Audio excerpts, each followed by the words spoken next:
ہماری آپ کی نگاہوں میں جو مثال دی جاتی ہے، بیان کی جاتی ہے، نظر آتی ہے، سب سے سخت بے جان چیز پتھر کہا جاتا ہے۔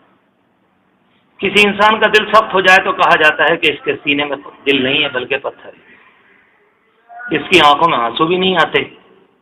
یہ کسی کی ہمدردی بھی نہیں کرتا، کسی کی مصیبت کے موقع پر دو باتیں بھی نہیں کرتا۔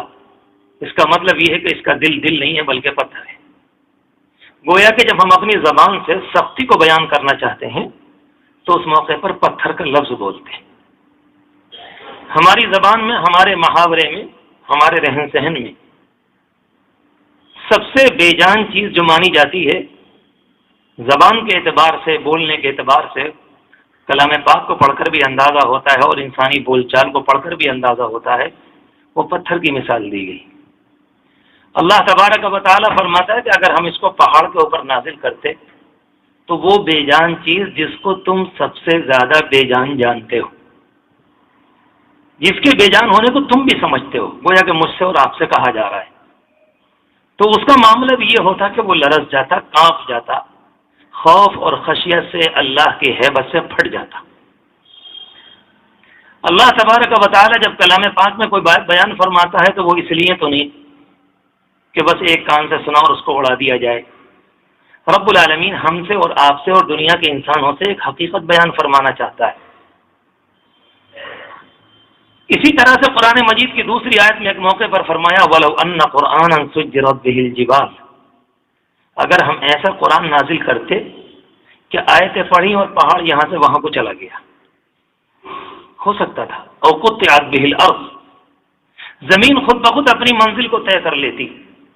کہ ابھی زمین کا ٹکڑا یہاں تو نہ معلوم کہاں پہنچ گیا، أَوْ كُلِّمَ بِهِ الْمَوْتَى، اور اس سے انسان سے مردے باتیں کرتے۔ مردہ قسم کے لوگ جو ہوتے ہیں جو بالکل پڑے ہوئے ہیں بیچارے اپنی قبروں میں، وہ انسانوں سے بات کرتے۔ اللہ تبارک و تعالیٰ کلام پاک کی ہیبت، عظمت، گہرائی اس طریقے پر بیان فرماتا ہے۔ بہت سے اللہ کے بندے ایسے ہیں جو قرآن مجید کو پڑھتے ہیں دل لرز جاتے ہیں۔ بہت سے اللہ کے بندے ایسے ہیں جب قرآن مجید کے مضامین اور معانی اور سامنے آتے ہیں تو ایک دفعہ کو طبیعت کے اندر خوف بھی آ جاتا ہے، لرزش بھی آ جاتی ہے اور بہنے والی آنکھیں بہنے لگتی۔ اگر کسی اللہ کے بندے کو دل کی طبیعت کی یہ کیفیت نصیب ہے، بہت مبارک ہے، بہت مبارک۔ ہر موقع پر یہ کہا جائے کہ نہیں یہ کمی ہے، یہ کمی ہے، یہ کمی ہے، کوئی اچھی علامت نہیں، بلکہ انسانوں میں اچھائی کو، کسی خوبی کو تلاش کیا جاتا ہے۔ یہ کسی بندے کی بہت بڑی علامت ہوتی ہے، اس کے بندہ ہونے کی، اس کے اندر عبدیت کی، کہ رب العالمین کا کلام سننے میں اسے مزہ آتا ہے۔ کسی موقع پر ترجمہ سامنے آ جائے تو اس کی آنکھیں بہنے لگتی ہیں۔ کسی موقع پر کوئی حکم سامنے آ جائے،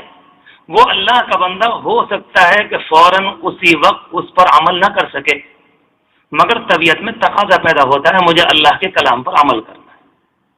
یہ جو دل کے اندر خیال آتا ہے رب العالمین کی نگاہ میں، رب العالمین کے دربار میں بہت محبوب ہے، بہت اچھا عمل ہے،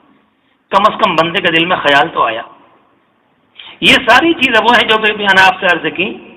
اللہ تبارک و تعالیٰ جن کو مختلف موقعوں پر اچھے طریقے پر بیان فرماتا ہے۔ اس کا مطلب یہ نکلا کہ کچھ ایسے بھی ہیں اس دنیا کے اندر کہ جو ایک دفعے بھی اپنی جگہ سے ہلنے کو تیار نہیں،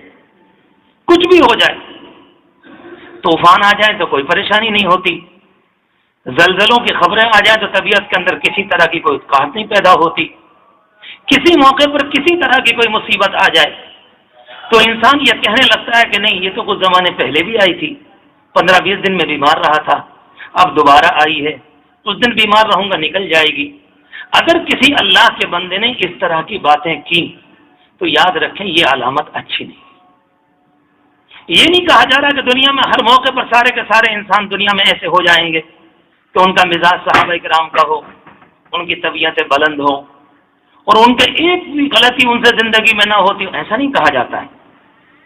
انسان کی طبیعت میں ہونا تو یہی چاہیے، مگر دنیا میں ایسا مشکل بھی ہے اور محال بھی۔ جو بات عرض کرنی ہے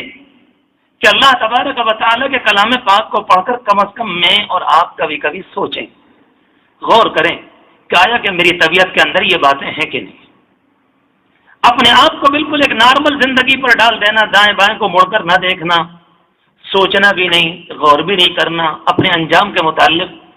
میں اپنے آپ سے بھی کہہ رہا ہوں اور آپ سے بڑے ادب اور احترام سے کہہ رہا ہوں، یہ خطرناک علامت ہے۔ جس طرح سے کوئی انسان اپنی بیماری ڈاکٹروں کو، کبھی کبھی انسان خود بخود ختم ہو جاتا ہے، برف کی طرح پگھل جاتا ہے، ہڈیوں کا ڈھانچہ بن جاتا ہے۔ کچھ زمانے پہلے جو اللہ کا بندہ تقریباً 70-80 کلو کا تھا، صرف اتنی سی خبر سنی کہ تمہارے اس دانے میں ڈاکٹروں کو کینسر کا شبہ ہے، خود بخود ہڈیاں ختم ہو جاتی، اور 5-6 مہینے نہیں گزرتے کہ ہڈیوں کا ڈھانچہ نظر آتا۔ کیا ہوا؟ صرف اس بنیاد پر کہ یہ چیز جان لیوا ہے، یہ وجود کو مٹا دینے والی، میں بچ نہیں پاؤں گا، کیونکہ اس بیماری کے متعلق تصور میں یہ بات آ گئی ہے کہ یہ انسان کو ختم کیے بغیر نہیں رہتی۔ بالکل یہی معاملہ ہے اللہ تبارک و تعالیٰ کی جانب سے۔ اگر کسی اللہ کے بندے کی یہ کیفیت ہے جو ابھی میں نے آپ کے سامنے عرض کی اور اپنے آپ سے بھی کہی، تو پھر یاد رکھیں اس سے بڑا روحانی کینسر کوئی اور نہیں ہو سکتا کہ انسان اپنے متعلق سوچنے کو تیار نہ ہو۔ یہ کون سی زندگی ہے کہ ایک اللہ کا بندہ یہ سوچنے کو تیار نہیں کہ میرے ساتھ کیا ہونے والا ہے، وہ یہ غور کرنے کو تیار نہیں کہ میرے اندر کوئی کمی ہے کہ کوئی کمی نہیں ہے۔ نبی اکرم صلی اللہ علیہ وسلم کے زمانے میں روایات کے اندر آتا ہے کہ جمعے کی نماز تو آپ خود پڑھایا کرتے تھے، 5 وقت نماز آپ خود پڑھایا کرتے تھے، جمعے اور عید کے موقع پر خطبہ دیا کرتے تھے، اور بھی کسی موقع پر جب کبھی تقریر فرماتے تو اس موقع پر بھی خطبہ دیا کرتے تھے، اور آپ کے خطبوں کے اندر، آپ کی تقریروں میں جو بہت سی باتیں ہوتی تھیں، ان کے اندر وہ جملے بھی ہوتے تھے جو ہم عموماً اپنے اماموں سے مختلف مسجدوں میں جمعے کے خطبے میں سنا کرتے ہیں۔ الحمدللہ نحمدہ ونستعینہ ونستغفرہ، یہ کیا ہے؟ یہ حضور پاک علیہ الصلوۃ والسلام کے بولے ہوئے جملے۔ ہر انسان ہر جمعے کو کسی موقع پر ان کا امام ان سے یوں کہتا کہ نہیں، تمام تعریف ہے اللہ کے لیے، برسر عام رب العالمین کی تعریف کا اقرار کیا جا رہا ہے، ایک سبق ہے جو ہم کو دیا جا رہا ہے، اور امام سب کی موجودگی میں نماز سے پہلے پورے اہتمام سے سکون کے ساتھ حضور پاک علیہ الصلوۃ والسلام کے ان کلمات کو دہراتا ہے کہ رب العالمین سے مدد چاہی جاتی ہے، اپنے گناہوں کی رب العالمین سے معافی مانگی جاتی ہے۔ انسان کہتا ہے ونستغفرہ، اللہ مجھے معاف کر دیجیے، مجھ سے کوتاہی ہوں۔ لیکن جو بات مجھے خاص طور سے اس موقع پر کہنی ہے کہ آگے جا کر ایک جملہ ملتا ہے انہی خطبوں کے اندر، حضور پاک علیہ الصلوۃ والسلام کا جملہ ہے، آپ نے فرمایا من یہدہ اللہ فلا مضل لہ، اللہ اگر کسی کو ہدایت دے دے تو اسے کوئی گمراہ کرنے والا نہیں۔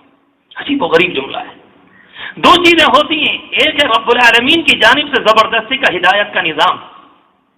جتنے بھی میرے دوست جوان بیٹھے ہوئے ہیں اور اللہ نہ کرے ان سے کبھی نماز میں چوک ہوتی ہے، میں ان سے کہنا چاہتا ہوں، اگر ہم نے اور آپ اس انتظار میں ہے کہ کبھی اللہ کا فرشتہ آئے گا ہماری گردن کو پکڑ کر زبردستی نماز پڑھوا دے گا، خدا کی قسم قیامت تک نہیں ہوگا۔ یہ اللہ کا نظام نہیں، اللہ کی قدرت ہے، اللہ کا نظام نہیں۔ رب العالمین نے اس دنیا میں زبردستی کا نظام نہیں رکھا ہے۔ ایک اللہ کا بندہ اگر بازار کی جانب کو چاہے اور فرشتہ آ کر اس کو اٹھا کر بیت اللہ میں رکھ دے، اللہ کی قدرت ہے، اللہ کا نظام نہیں ہے۔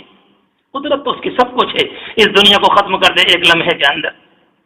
جب معاملہ یہ ہے کہ انسان کے اوپر ہے کہ آیا کہ انسان کی طبیعت میں کیا، انسان کدھر کو جانا چاہتا ہے۔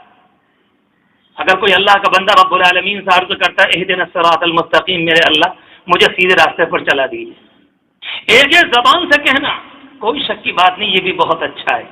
ایک زبان کے ساتھ دل کی گواہی بھی ہو جائے، وہ اعلیٰ درجے کی بات ہے۔ یہ تو تنہا زبان سے ہوا اہدنا الصراط المستقیم، جبکہ تصور بھی موجود نہیں ہے، ذہن بھی موجود نہیں ہے، خود بھی غیر حاضر ہیں۔ حضرت مولانا تقی عثمانی صاحب دامت برکاتہم اس زمانے میں ہندوستان، پاکستان، بنگلہ دیش کے غالباً سب سے بڑے عالم ہیں، جو وہاں کے چیف جسٹس بھی ہیں، بے شمار کتابوں کے لکھنے والے بھی ہیں، اور اللہ نے بڑی صلاحیتیں دی ہیں، مفسر بھی، محدث بھی اور فقی بھی، عجیب و غریب صلاحیتوں سے اللہ نے نوازا ہے۔ بڑی عجیب و غریب بات لکھی ایک موقع پر، کہتے ہیں ساری دنیا کا ذرا تجزیہ کر لے، ہر انسان اپنے علاقے کا کر لے کم از کم، کہ آیا کتنے لوگ نماز پڑھتے ہیں۔ مثال کے طور پر ایک شہر میں آبادی اگر 50,000 آدمیوں کی تو کتنے نماز پڑھ رہے ہیں؟ کہتے ہیں جتنے نماز کے پڑھنے والے، جب وہ مسجد کے اندر آ گئے تو ذرا یہ غور کرو ان اللہ کے بندوں کو وضو بھی آتا ہے کہ نہیں آتا،